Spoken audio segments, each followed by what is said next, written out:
अर्चना तिवारी है कहां? क्या 1 साल का रिकॉर्ड लापता अर्चना का सुराग देगा? क्या अर्चना की पुरानी रूममेट से कोई क्लू मिलेगा? अर्चना की सलामती के लिए उनके घर में क्या किया जा रहा, ये भी बताएंगे। क्या किसी गैंग के टारगेट पर आ गई हैं अर्चना? देखिए इनसाइड स्टोरी।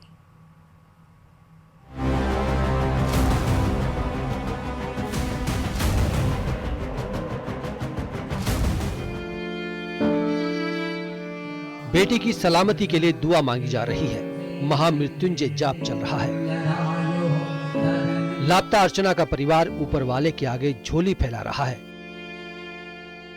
बेटी अर्चना की खबर मिल जाए, बस एक बार उसका पता चल जाए। जिस मिसिंग मिस्ट्री में इंदौर से लेकर कटनी ही नहीं, दिल्ली, नागपुर, मुंबई में भी सर्चिंग जारी है। जंगल हो या फिर खेत या फिर रेलवे ट्रैक, सब जगह अर्चना की तलाश जारी है। लेकिन 12 दिन हो गए, अर्चना का अब तक कोई सुराग नहीं मिला। पुलिस खाली हाथ है और अब घर वालों को मानव तस्करी का डर सता रहा है। Bogie number B3, seat number 3, एक मिस्ट्री। क्या जहर खुरानी का शिकार हुई अर्चना? मानव तस्करी से अर्चना मिसिंग केस का कनेक्शन।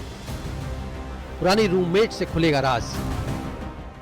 भोपाल से लेकर कटनी तक जो है, जो पॉसिबल एरियाज हम लोगों ने स्ट्रीमलाइन मतलब पिन पॉइंट किए थे, जैसे कि मिडघाट का सेक्शन हो गया, वहाँ बागतवा वाला एरिया, जो थोड़ा जंगल वाला एरिया पड़ता है ट्रेन का, और साथ साथ में केरला के आसपास के जंगलों में भी।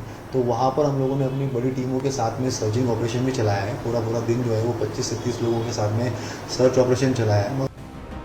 अर्चना के बारे में आज हम आपको बताते हैं, आखिर कैसी है अर्चना।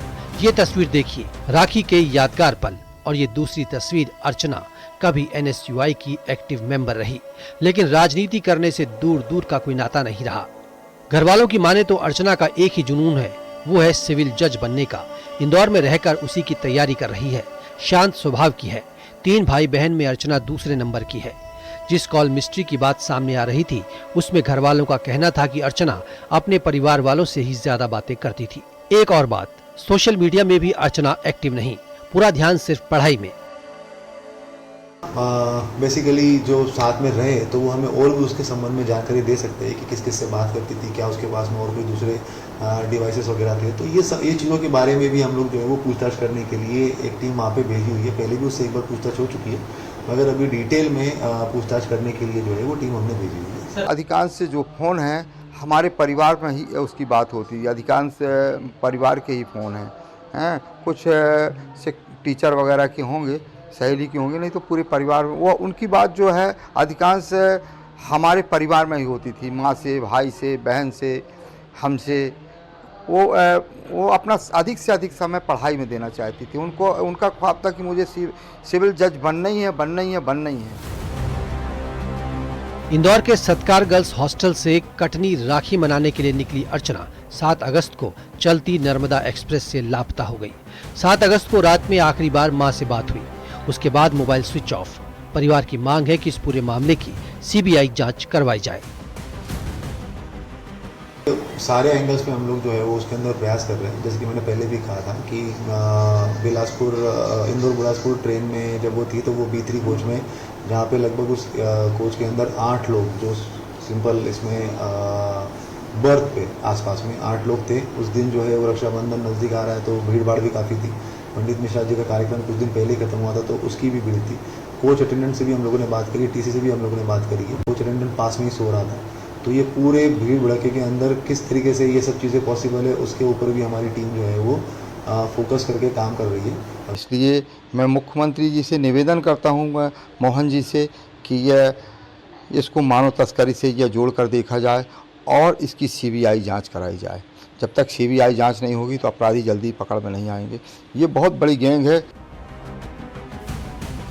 नर्मदा एक्सप्रेस में बोगी नंबर 3 की सीट नंबर 3 पर अर्चना बैठी थी। गेट के पास सीट थी। क्या अर्चना किसी हादसे का शिकार हुई?